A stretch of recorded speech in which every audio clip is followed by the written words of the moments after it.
और कबीर पंथियों के द्वारा सुरक्षित है। अब हम आपको दिखाते हैं वेद क्या बताते हैं परमात्मा के विषय में, वो कैसी लीला करता है। तो जो नारायण है वो परमात्मा है, वास्तव में कबीर साहब है जो ऐसी लीला करता है। अब वेदों में दिखाते हैं आपको कि जब वो परमात्मा आता है शिशु रूप धारण करके, उस समय उनके परवरिश की लीला कुंवारी गायों के द्वारा होती है। ये देखो, अब हम वेद पढ़ रहे हैं, आपको दिखा रहे हैं, ये वेद हैं। अभी आपको दिखाया था, अब और फिर पुनः दिखाते हैं। ये कहाँ से प्रकाशित है? सर्वदेशी कार्य प्रतिनिधि सभा, महर्षि दान भवन, रामलीला मैदान, नई दिल्ली से। और ये इसके अनुवादक और ये मुद्रक Prince offset printers 1510 Pataudi house, Daryaganj, New Delhi से। और अब हम आपको ऋग्वेद मंडल नंबर 9 का और सूक्त नंबर 1 दिखाते हैं। ये देखिएगा, ऋग्वेद भाष्यम अथ नवम मंडल, 9वां मंडल प्रारंभ होता है। इसका ये प्रथम मंत्र है।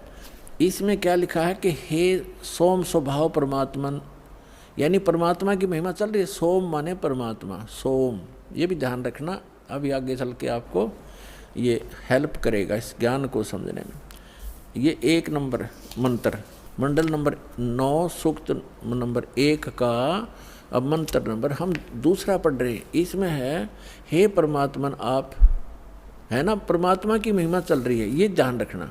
अब तीसरे मंत्र में हे परमात्मन, चौथे मंत्र में हे परमात्मन आप, है ना, महिमा भगवान की। और 5वें मंत्र में हे परमात्मन आप, यानी परमात्मा की महिमा चल रही है। अब छठे मंत्र में मंडल नंबर 9 सूक्त 1 मंत्र 6, हे परमात्मन, है परमात्मा की महिमा। और अब यहाँ 7वें और 8वें में इनका याद आ गया महर्षि के चेलियाँ के कि अब यदि हम यहाँ परमात्मा लिख देंगे, आगे परमात्मा को की महिमा है कि वो बालक रूप धारण करके आता है, 3 प्रकार के शरीर धारण करता है, तो जनता के समझ में ना आ जावे कि भगवान नर आकार है। तो यहाँ इन्होंने परमात्मा ना लिख के पुरुष लिख दिया। ये देखिएगा, ऋग्वेद मंडल नंबर 9 सूक्त 1 और मंत्र नंबर 7। इसमें 6 तक तो उस हे परमात्मा लिखते आ रहे हैं, 6 तक तो। अब 7वें में इनकी बुद्धि फिर थोड़ी सी उकस गई, यहाँ लिख दिया तम उस पुरुष को, उस पुरुष लिख दिया, भगवान नहीं लिखा। अच्छा, यहाँ तीसरा फिर उस पुरुष को। अब ये पुरुष और कंसेप्ट क्लियर करना पड़ेगा, पुरुष माने परमात्मा होता है। अब हम आगे ऋग्वेद मंडल नंबर 9 सूक्त 1 का, सूक्त 1 और मंत्र नंबर ये 6 तक तो ये परमात्मा लिखते आगे, और 7 में इन्होंने पुरुष लिखना कर दिया। उस पुरुष को, उस परमात्मा को लिखना था। यहाँ देखो, तब माने उस परमात्मा, उस पुरुष को लिख दिया। कोई बात है यार, यहाँ गड़बड़ कर दी। अब पुरुष माने परमात्मा, आपको पूर्ण परमात्मा, तो हम इसको पूर्ण परमात्मा बोलेंगे। उस पूर्ण परमात्मा को उग्र गतियाँ प्रेरणा करती हैं, यानी जब संसार में हाहाकार मच जाती है और अध्यात्म गुरु जो है अज्ञानी हो जाते हैं, उनका उद्देश्य केवल जनता को ठगना ही हो जाता है, और हाहाकार मच जाती है, सब प्राणी दुखी हो जाते हैं, तो परमात्मा दुखी होता है, क्योंकि हम सभी उनके बच्चे हैं, वो हमारा पिता है, तो अपने का दुख अपनों को ही होता है। तो फिर वो परमात्मा उन उग्र गतियों से प्रेरित होकर 600 वर्ष पहले परमात्मा आए थे, ऐसा ज्ञान बता गए थे, एकदम शांति हो गई थी समाज में जो अभी तक चल रही थी। कोई लूटा खसोटी नहीं थी, प्यार से रहते थे, कोई किसी की आत्मा दुखाते समय डरता था भगवान से। अब आग लगी है, सब पूरे विश्व में माया माया दिखाई देती है, ना कोई लाज रही, ना कोई शर्म रहा, ना भगवान का डर रहा। तो अब पुनः स्थापना करने के लिए उस शांति की और भक्ति की परमात्मा ने पहले से ही वचन बोल रखा था कि जब कलयुग 5500 वर्ष बीत जाएगा, तब मैं अपना दास भेजूंगा, उसको पूर्ण ज्ञान दूंगा। वैसे तो भगवान ने कहा था मैं स्वयं आऊँगा 12वें पंथ में, गरीबदास वाले पंथ में, परमात्मा नहीं आए तो दास को भेज दिया, वो कंप्लीट स्पिरिचुअल नॉलेज और पूरी पावर दे के उस परमात्मा ने अपनी पावर दे के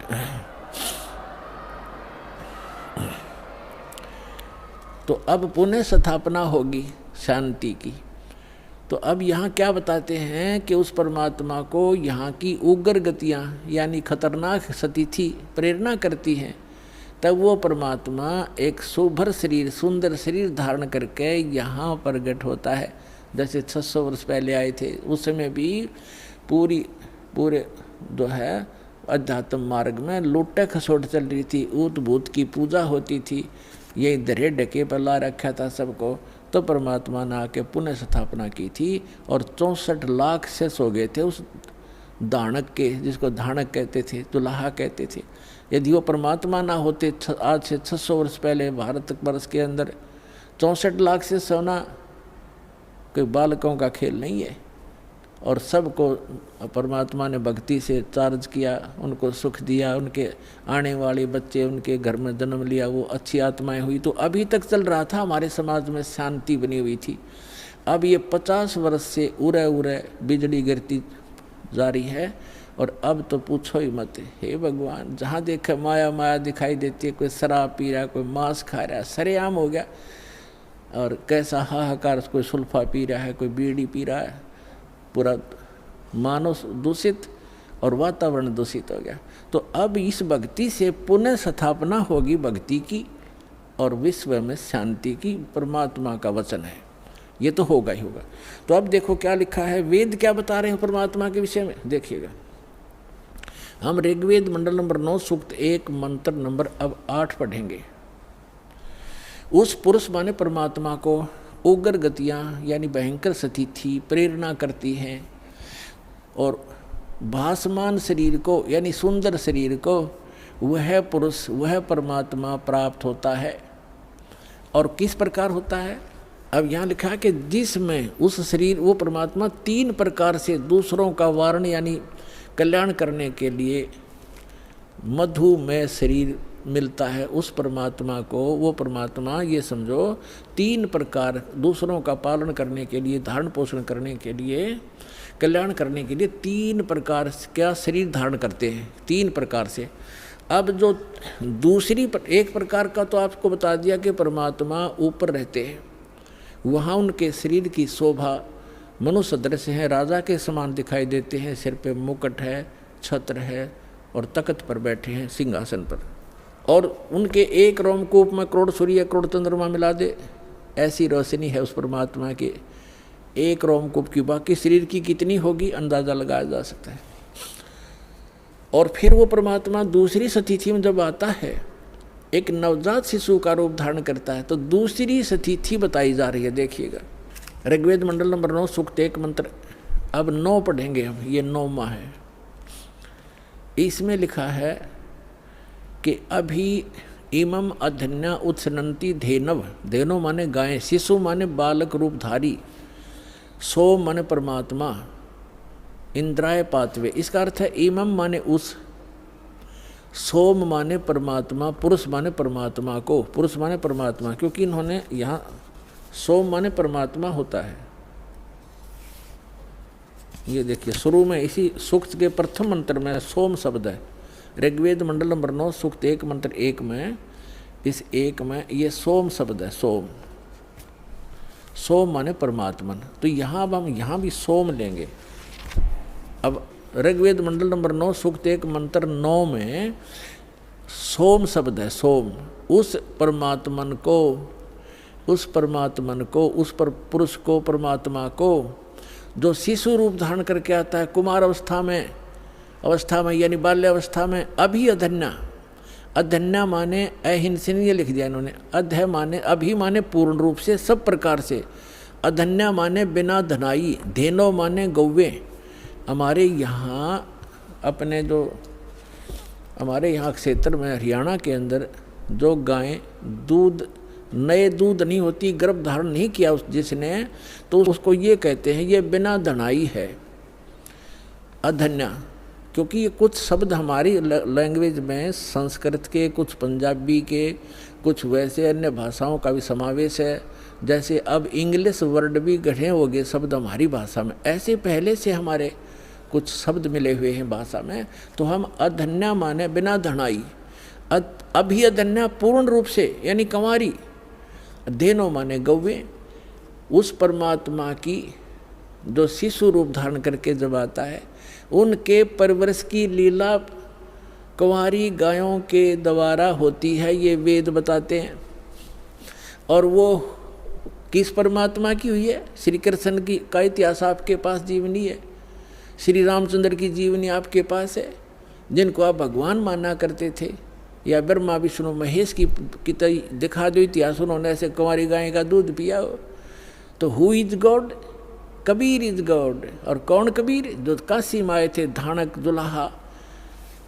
अब देखो हम ये पढ़ रहे हैं ऋग्वेद मंडल नंबर 9 सूक्त 1 मंत्र 9 में, उस परमेश्वर को जो शिशु रूप धारण करके आता है, अभी अधन्या, इसको हम पढ़ेंगे कंवारी, अभी अधन्या कंवारी, धेनो माने गौवें, गायें तृप्त करती हैं, उसका पालन करती हैं।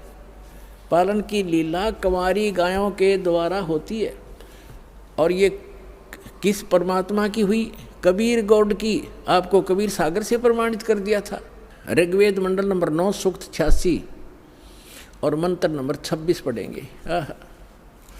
इसमें लिखा है कि यज्ञ करने वाले यजमानों के लिए परमात्मा, यज्ञ माने धार्मिक अनुष्ठान, करने वाले यजमान माने भक्त, साधना करने वाले साधकों के लिए परमात्मा सब रास्तों को सुगम करता हुआ उनके विघ्नों यानी संकटों को मर्दन करता है, नष्ट करता है, उनको पवित्र करता हुआ और अपने रूप को सरल करता हुआ। क्योंकि सतलोक में परमात्मा का रूप आपको बताया दास ने कि बहुत तेजों में है। अगर वो एज इट इज आ जाए यहाँ पर उसी तेजो युक्त शरीर से, जिसके एक रोमकूप में करोड़ सूर्य करोड़ चंद्रमा मिला दे, इतनी रोशनी तो हमारी चरम दृष्टि नहीं दे सकती। हम देख सूर्य को नहीं देख सकते, और वो तो करोड़ों सूर्य एक रोमकूप में इतना प्रकाश, इतनी चंद्रमा मिला दे।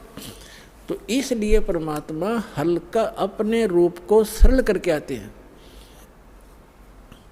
जैसे एक कक्ष में, कमरे में 1000 वाट का ट्यूब है, 500 की है, 100 की है और एक 0 की भी है।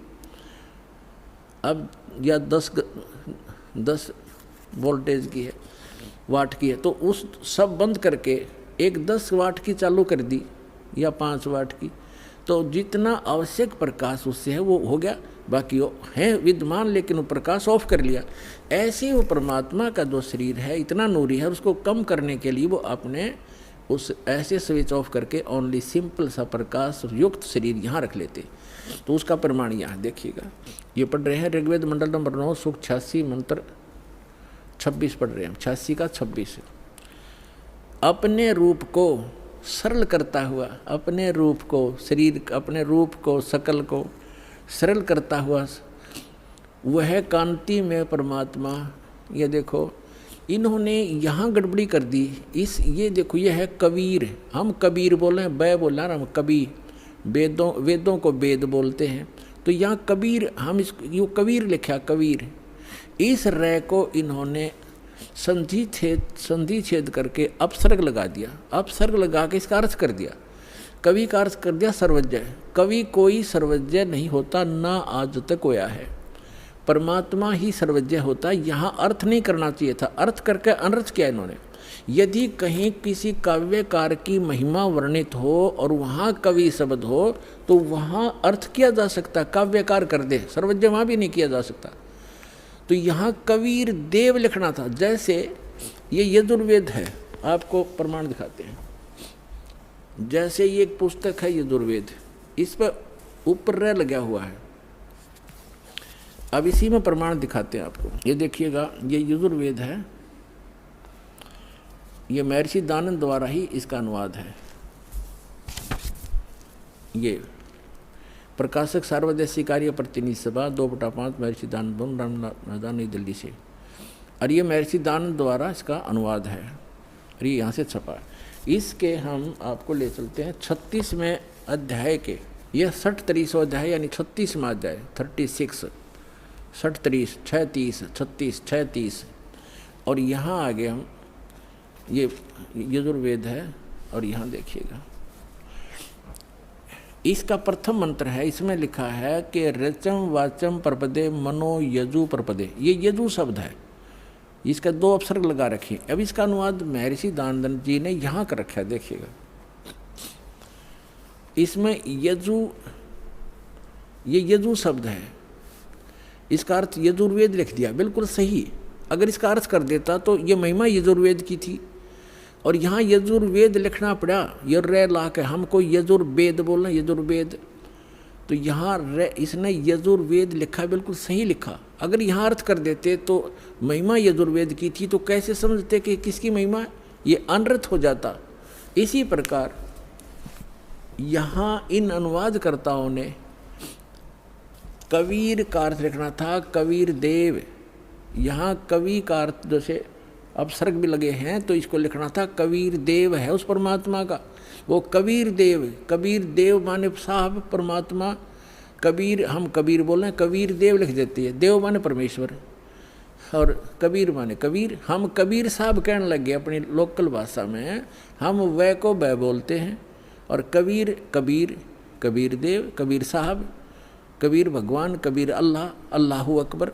वेदों में उसको कबीर देव, अपनी मातृभाषा में वैसे लोकल लैंग्वेज में कबीर साहब, और कुरान शरीफ के अंदर उसको अल्लाहू अकबर यानी अल्लाह कबीर कहा है। ये है वही जो काशी में धानक रूप में रहा था। ये उन महापुरुषों ने प्रमाणित भी कर दिया कि हम सुल्तानी नानक तारे दादू को उपदेश दिया, जात जुलाहा भेद नहीं पाया, काशी माए कबीर हुआ, अनंत कोट ब्रह्मांड का एक रति निभार, और सतगुरु पुरुष कबीर हैं ये कुल के सिरजनहार। अब आगे हम फिर से ऋग्वेद ले लिया, यजुर्वेद रख दिया, क्योंकि अब हम इसको प्रमाणित कर रहे थे। ऋग्वेद मंडल नंबर 9 सूक्त 86 के मंत्र 26 को हम पढ़ रहे हैं। यहाँ आगे थे कि यज्ञ करने वाले यजमानों के लिए परमात्मा, यज्ञ माने धार्मिक अनुष्ठान, यानी साधना करने वाले साधकों के लिए परमात्मा सीधा सार्थ बन जाता है। सब रास्तों को सुगम करता हुआ, यानी उनके विघ्नों को संकटों को मर्दन करता है, उनको पवित्र करता हुआ और अपने रूप को सरल करता हुआ, वह कांति में परमात्मा कबीर देव लिखना था यहाँ पर, कबीर देव विद्युत के समान क्रीड़ा करता हुआ, जैसे बिजली आती है बड़े स्पीड से, वर्णीय पुरुष को प्राप्त होता है। वर्णीय माने अच्छी आत्मा को मिलता है। यहाँ देखो 27 में क्या कहा, वो कहाँ रहता है वो परमात्मा, जो परमात्मा ध्युलोक के यानी तेजो में लोक के तीसरे पृष्ठ पर रहता है, तीसरे पृष्ठ पर विराजमान है। ठीक है, अब यहाँ 2 कंसेप्ट तो कति क्लियर हो गए। वो परमात्मा ऊपर के लोक में रहता है, ध्युलोक के यानी तेजो में लोक के भी तीसरे स्थान पर, वहाँ 3 पार्ट है सतलोक के, ऊपर के जितने लोक हैं उनको 3 विभागों में बांटा हुआ है, तो उनके सबसे ऊपर के लोक में बैठा हो परमात्मा। और वहाँ से अब आगे दिखाते हैं, बिजली जैसी गति से आता है, जैसे बिजली 1 सेकंड में पहुँच जाती है, और अच्छी आत्माओं को मिलता है और वो वहाँ ऊपर रहता है। और अब देखो ऋग्वेद मंडल नंबर 9 सूक्त 82 का मंत्र 1 दिखाते हैं, 1 और 2 आपको स्पष्ट कर देगा। ये देखिएगा, ऋग्वेद मंडल नंबर 9 सूक्त 82 और मंत्र नंबर इसका यहाँ 82 यहाँ से शुरू होता है, इसका मंत्र 1 है। ये रहा, इसमें है कि वो अमर परमात्मा, सोम माने सर्वोत्पादक प्रभु, सबकी उत्पत्ति करने वाला परमात्मा, प्रकाश रूप सद्गुणों की वृष्टि करने वाला, पापों का हरण करने वाला। महर्षि दानंद कहता भगवान पाप नाश नहीं करता, आयुर्वेद कहते हैं पापों का हरण करने वाला, नाश करने वाला है। राजेव, राजा के समान राजेव। ये देखना, हम 269 पृष्ठ पर पढ़ रहे हैं, नहीं तो नो कहेंगे दूसरा पृष्ठ बदल गया होगा। अब 270 पर दिखाते हैं आप, ये 270 राजा के तो उधर पढ़ दिया समान, राजा के समान दर्शनीय है, दसम देखण योगा है, राजा के समान है देखने में। पृथ्वी आदि लोक लोकांतरों के चारों ओर शब्दमान हो रहा है। वह वर्णीय पुरुष को, अच्छे आत्मा, अच्छे भगत को, अच्छे व्यक्ति को, जो दृढ़ भक्त है, जो दृढ़ भक्त है, जो पक्के भक्त है, उनको पवित्र करता हुआ प्राप्त होता है, उनको मिलता है। जिस प्रकार विद्युत आकाशीय बिजली स्नेह वाले स्थानों को आधार बनाकर प्राप्त होता है, जैसे पहले वर्षा के दिनों में हमारे घरों में एक कांसी धातु होती थी, कांसी, उसके थाली बेले गिलास कटोरे हुआ करते थे। और हमारी दादी जी कहा करती थी हमारी माताओं से, चाची ताइयों से, कि बाहर जो थाली रखी होती, बेले रखे होते कांसी के, कहा करती इनको अंदर रखो, क्योंकि कांसी की धातु पर, थाली पर बिजली गिर जाती है आकाश की, क्योंकि उसका अट्रैक्शन होता है। तो यहाँ यही कहा है, वेद बता रहे हैं कि वो परमात्मा अपने उन पुण्य आत्माओं को ऐसे प्राप्त, ऐसे आधार बनाकर प्राप्त होता है, उसका अट्रैक्शन होता है उन अच्छी आत्माओं, दृढ़ भक्तों में, जिस प्रकार आकाशीय बिजली धातु विशेष पर अट्रैक्ट होकर उसी पर आधार बनाकर आती है। बता के कसर छोड़ दी, क्या कमी छोड़ दी वेद ने बताने में। अब आगे देखो, ऋग्वेद मंडल नंबर 9 सूक्त 82 का मंत्र नंबर 1 आपने पढ़ लिया। अब 2 में क्या बताया है, किस लिए आता है वो? हे परमात्मन, उपदेश करने की इच्छा से आप, ओहो, यानी ज्ञान देने के लिए, यथार्थ ज्ञान देने की इच्छा से आप महापुरुषों को प्राप्त होते हैं। हो गया स्पष्ट? यही स्पष्ट करना था कि जैसे आकाशीय बिजली आती है, गतिशील होकर के यहाँ आते हैं। और देखो ऋग्वेद मंडल नंबर 9 सूक्त 82 का मंत्र नंबर 3 में क्या कहा है, पवित्र यज्ञों में रक्षा से आप प्राप्त होते हैं, पृथ्वी आदि लोकांतरों में गति करते हुए, सर्वव्यापक नहीं, आप है, गति करते हुए, ये गलत लिखा है, इन्हें अपनी सोच थोड़ी अड़ाई है। आप माने आप स्वयं गतिशील होकर विराजमान होते हैं। आप स्वयं गतिशील होकर वहाँ से चल कर आते हो, ऊपर धूलोक के तीसरे पृष्ठ में रहते हैं, वहाँ से गतिशील होकर के आप हमारे यहाँ पर आते हो, अच्छी आत्माओं को मिलते हो। अब और ऋग्वेद मंडल नंबर 9 और सूक्त नंबर 54 का मंत्र नंबर 3 दिखाते हैं, देखिएगा। ऋग्वेद मंडल नंबर 9 सूक्त 54 का और मंत्र नंबर 3, इसमें लिखा है कि सूर्य के समान जगत प्रेरक वह, यह परमात्मा सोम स्वभाव वाला और जगत प्रकाशक है, और सब लोकों को पवित्र करता हुआ भुवनो ऊपरी तिष्ठति, भुवनो ऊपरी तिष्ठति, संपूर्ण ब्रह्मांडों के ऊर्ध्व भाग, ऊपर के भाग में भी नहीं, वहाँ वर्तमान है, वहाँ रहता है, भी तो इसमें आता ही नहीं, वहाँ रहता है अपने आत्माओं। ऋग्वेद मंडल नंबर 9 सूक्त 20 और मंत्र नंबर 1 में क्या बताया है, ऋग्वेद मंडल नंबर 9 सूक्त 20 मंत्र 1 में,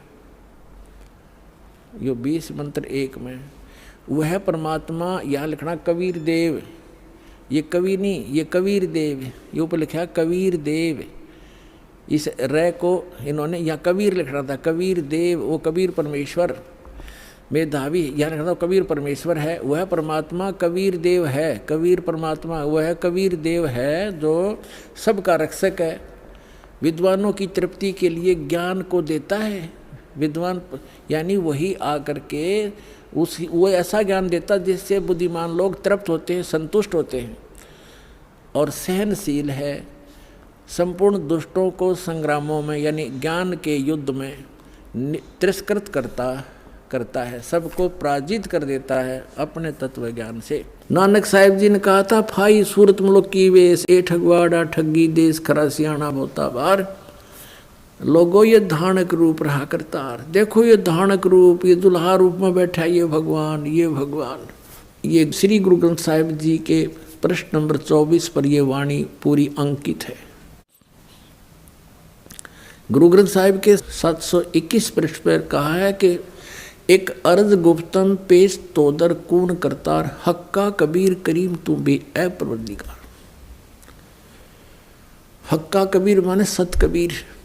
भाई बाले वाली जन्म साखी, भाई चतर सिंह जीवन सिंह अमृतसर तक, भाई बाले वाली श्री गुरु नानक देव जी की जन्म साखी, ये यहाँ से छपी अमृतसर से, और ये इधर भी देखेंगे।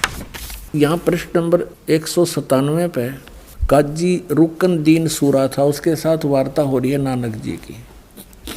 नानक आखे रुकन दीन सच्चा सुनो जवाब, चारों कूट सलाम कर ता तू ही होए सवाब। अब 198 पे कहते हैं खालक आदम सिरजिया आलम बड़ा कबीर, और कायम दायम कुदरती सिर पीरां दे पीर।